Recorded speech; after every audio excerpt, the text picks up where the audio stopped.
Muchísimas gracias, Pedro. Me voy a quedar aquí simplemente para ahorrar un poco de tiempo al no pasar allí, como vamos con un poquito de retraso, pero a lo mejor en algún momento me pongo de pie. En primer lugar, quiero agradecerle a Pedro la invitación, la posibilidad de participar aquí y obviamente todo el gran trabajo de la Fundación Betico durante los últimos 20 años. Realmente estoy súper agradecido, como todos, a Pedro. Es una fundación absolutamente fundamental para cuestiones muy importantes. Y es un gran placer también seguir al análisis excelente, muy interesante de Donatella y de Bert, los datos fascinantes de Bert, y participar en el mismo panel con mi amigo Benjamín, y veo a otros muy buenos amigos entre el público y mucha gente que aún no conozco, pero sé que compartimos mucho. Así que es una gran alegría participar y estar aquí en Bilbao con vosotros. Me gusta intentar sintetizar siempre, y lo que voy a intentar transmitir, las ideas que voy a comentar aquí, se pueden resumir básicamente en 5 puntos. El primer punto es una obviedad, pero una obviedad que creo que hay que expresar y decir. El segundo punto es una tendencia que quiero constatar. El tercer punto es una paradoja. El cuarto punto es una contradicción y el quinto punto es una observación, pero es quizás el punto más novedoso, creo, de lo que voy a decir, y por lo tanto le voy a dedicar un poco más tiempo que a los otros puntos.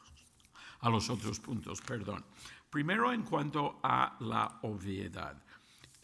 Me gustaría decir algo que seguramente todos estamos de acuerdo en este punto, pero hay que decir, y es que los movimientos sociales ocupan un papel especialmente importante hoy en día en la expresión de varias formas de descontento que existen en nuestras sociedades, y ocupan ese sitio en parte, y esto lo vemos en una cierta medida en los datos de Bert, en parte debido a la insuficiencia de las vías más convencionales y las instituciones más convencionales de expresión de sentimientos. Pero hay otro punto que también es completamente clave y que quiero expresar, y que tiene que ver con los tipos de descontento que existen hoy en día. Y este es un punto en el que hay una variación entre países que a veces no tenemos en cuenta, pero que es muy importante.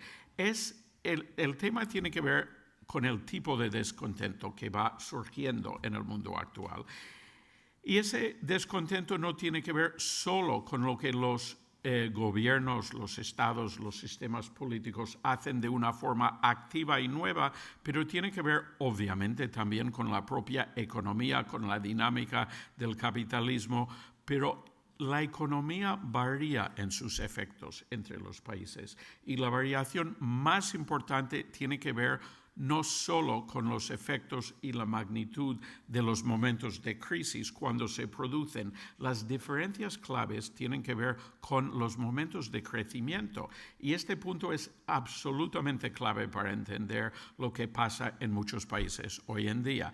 Desafortunadamente en muchos países, pero hay que decirlo, no en todos los países, incluso en los momentos de crecimiento económico no se produce una mejora en las condiciones de vida, de trabajo y en los salarios de la gran mayor parte de la gente. Eso no se da en todos los países. Luego, más adelante, voy a hablar algo del contraste entre España y Portugal, que es el punto central del libro que Pedro ha mencionado hace un momento y que sale en marzo.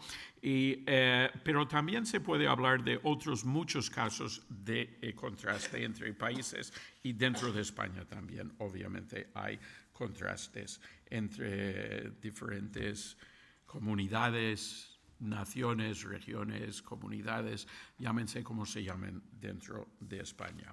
Ahora me gustaría hablar de una tendencia. La tendencia, que yo creo que es bastante obvia, pero que conviene constatar y comentar, analizar, y que hemos escuchado en alguna medida en las dos intervenciones iniciales de este panel, tiene que ver con el hecho de que hay una interconexión cada vez mayor entre los movimientos sociales, la protesta en la calle y el activismo político o electoral. Esta interconexión, hay que decirlo, varía en sus formas, en su magnitud, en su mayor o menor grado de éxito entre países y entre momentos históricos dentro del mismo país.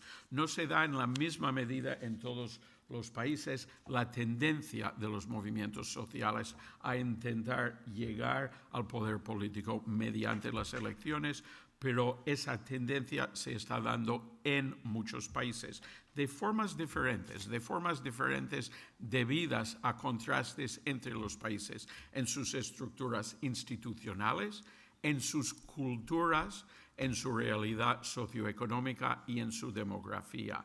Pero si miramos, por ejemplo, Estados Unidos, España, México, tres países enormemente diferentes en muchos sentidos. En los tres casos hay un paso muy importante, aunque tenga fórmulas diferentes de muchos activistas de movimientos sociales al panorama electoral. Entonces, esta tendencia lo tenemos que tener muy presente, pero también tenemos que tener presente el hecho de que la forma en que se desarrolla esta tendencia varía mucho entre países. Ahora voy a pasar al tercer punto de los que he comentado al inicio, a la paradoja. La paradoja que me gustaría comentar tiene que ver con el contraste entre la fuerza y la debilidad de los movimientos sociales.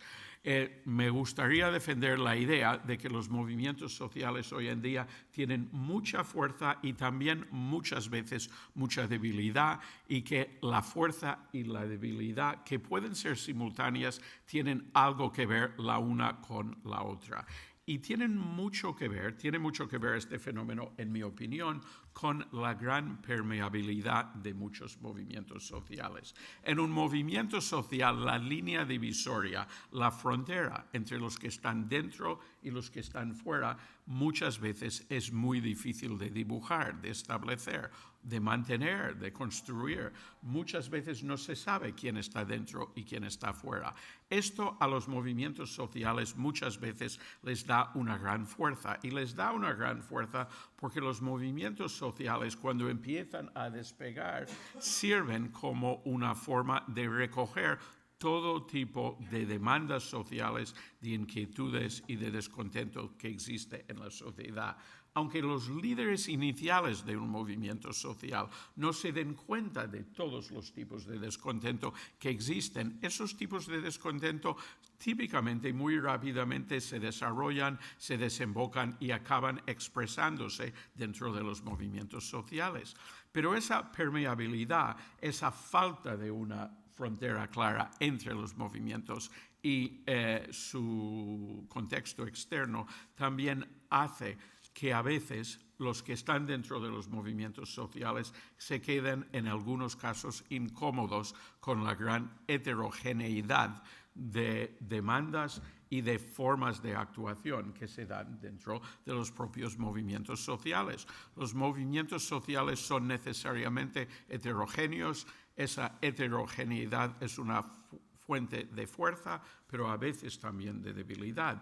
Y puede ser una fuente de debilidad en algunos momentos cuando los movimientos sociales intentan hacer algo que puede ser muy importante, y es el diálogo, la conversación, el intercambio con el poder político. Ahora me gustaría pasar a la contradicción, el cuarto punto. La contradicción que me gustaría recalcar tiene que ver con un punto en el que algunos amigos aquí han hecho aportaciones súper importantes e interesantes. Estoy pensando sobre todo en mi gran amigo Eduardo Romanos, con sus excelentes trabajos sobre la difusión en los movimientos sociales, y este punto obviamente es muy importante, pero creo, y me puedo confundir, creo que hay una contradicción muy importante en este punto y tiene que ver con el hecho de que, aunque los movimientos sociales son en una gran medida una forma de respuesta a los daños colaterales de la globalización, los elementos económicos y los fenómenos económicos de la globalización se difunden a través de las fronteras de una manera mucho más rápida y a veces con más fuerza que los movimientos sociales. Es decir, la difusión se da, pero se da muchas veces de una manera más lenta y a veces con más dificultad que los fenómenos estrictamente económicos vinculados a la globalización. Creo que esta contradicción algo puede tener que ver con un punto que está analizado y comentado en un libro muy interesante de un politólogo estadounidense que se llama Kurt Wayland y en un libro que se llama Waves of Contention, Olas de Contención. Y en este libro, en el que Wayland analiza la contención democrática y democratizante en los siglos XIX y XX, él analiza la paradoja de que la difusión de la contención fue mucho más rápida a través de las fronteras en el siglo XIX e incluso en alguna medida en los inicios del siglo XX que en la segunda mitad del siglo XX. La rapidez de la difusión, según el análisis de Wayland, ha disminuido algo. Esto no quiere decir que la difusión no sea extraordinariamente importante, pero hay algo que está haciendo que a veces la difusión es más lenta hoy en día de lo que podría haber sido en algún momento en el pasado. Si pensamos en el famoso movimiento en estos momentos de los chalecos amarillos en Francia, es interesante que la difusión a otros países no haya sido más rápido. Ahora, yo creo que hay muchas razones, muchas explicaciones por este fenómeno y insisto, esto no quiere decir que la difusión no sea enormemente importante, porque lo es en los movimientos sociales.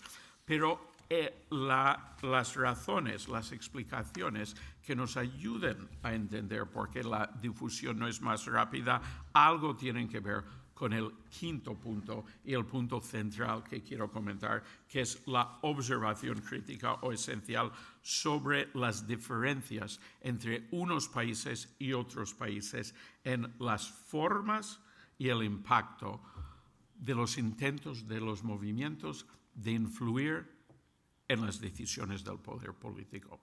Los movimientos típicamente intentan influir, intentan conseguir un impacto en las decisiones, las iniciativas, las orientaciones del poder político y pueden intentar convertirse, en algunos casos, en el poder político. Pero las formas de esa acción y el grado de éxito varía mucho de un caso a otro. Y no varía en este caso solo ni muchas veces en ninguna medida en función de los años de existencia de una democracia. Es decir, la diferencia, por ejemplo, entre Gran Bretaña y Francia o entre Francia y Alemania es considerable. La diferencia entre Estados Unidos y Holanda también es considerable y sobre todo la diferencia, el contraste que quiero recalcar, porque es el que realmente he trabajado, es el gran contraste entre España y Portugal. Y me gustaría hablar en primera medida un poquito del impacto de los movimientos sociales en Portugal y en España en el momento de crisis y en la reacción de los gobiernos a la crisis. España y Portugal, los dos países, vivieron una crisis económica no idéntica, pero algo parecida, con matices y diferencias que podría comentar muy detenidamente si hubiera espacio, que no existe. Pero los dos países fueron sujetos a presiones externas muy fuertes para que adoptasen medidas de austeridad a partir del año 2010.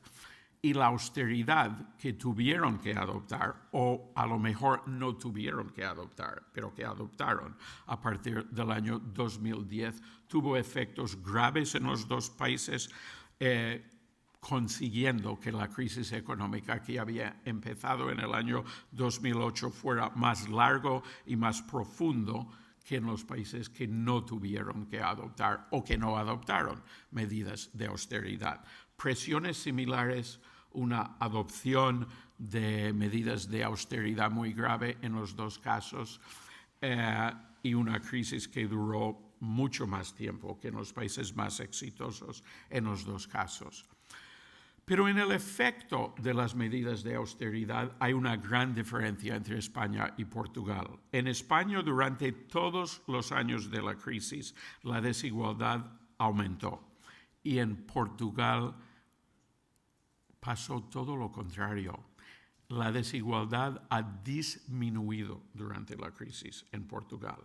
Eso no quiere decir que la crisis haya sido bueno para Portugal, porque no es así. Y no quiere decir que los pobres no hayan pagado un precio muy alto en Portugal, porque lo han pagado. Pero en términos estrictamente estadísticos, la desigualdad ha disminuido en Portugal. Incluso cuando los pobres han pagado un precio alto, el precio alto pagado por las rentas altas ha sido superior en Portugal. En España la desigualdad ha incrementado, en Portugal ha disminuido. Y hay otro punto extraordinariamente interesante aquí, y es el hecho de que en casi todos los años de la crisis, los partidos que han gobernado en los dos países han tenido el mismo color político. Socialistas en una fase inicial, la derecha posteriormente. Entonces, ¿por qué se da esta diferencia? Mi argumento, lo que quisiera defender, es que esta gran diferencia tiene varias explicaciones, pero la explicación central tiene que ver con la forma en que se construye culturalmente el campo de encuentro entre movimientos sociales, la calle, por decir algo, y el poder político. La construcción cultural del campo de encuentro entre movimientos sociales y poder político en Portugal y España y en otros países también ha sido un proceso histórico. Y en los casos de Portugal y España, ese proceso histórico se desarrolló sobre todo durante las transiciones a la democracia, que tuvieron fórmulas completamente diferentes en Portugal y en España. En Portugal, la idea predominante, la cultura predominante de práctica democrática, tanto de élites políticas como de personas descontentas en la calle, da por descontado que la manifestación es una parte central de la política y que hay de hecho una complementariedad entre la calle y las instituciones formales de representación política. La idea desafortunadamente predominante de democracia que existe en España, aunque tiene mucha contestación, obviamente, pero la idea predominante es que el Parlamento y la calle son dos esferas muy diferentes y de que es importante, de que ha sido importante construir una barrera firme entre el Parlamento o las instituciones de representación formal y la calle. La idea predominante de democracia en España ha sido una que intenta proteger al poder político de la calle y no ha sido así en Portugal. Entonces, ¿esto qué importancia ha tenido durante la crisis? Voy a intentar sintetizar mucho para acabar rápidamente. En Portugal, en el año 2012, con un gobierno de derechas en el poder, el gobierno intentó promover un cambio, una reforma económica que hubiera cogido el 7% del PIB y lo hubiera pasado de los trabajadores a los empresarios. Habría sido un cambio muy regresivo que habría dado lugar a un incremento en la desigualdad. La respuesta de la calle fue rápida y fue una gran movilización. Una de las movilizaciones más importantes tuvo lugar directamente fuera del Palacio Presidencial en Lisboa, Belém. Portugal tiene un sistema semipresidencial con presidente elegido y primer ministro que responde tanto al presidente como al Parlamento elegido en las urnas. Y el público en la manifestación, el lema que corría fue Cavaco, el nombre del presidente, Cavaco escuta, o povo está en luta. Él estaba allí, el presidente de la República, reunido con su Consejo de Estado.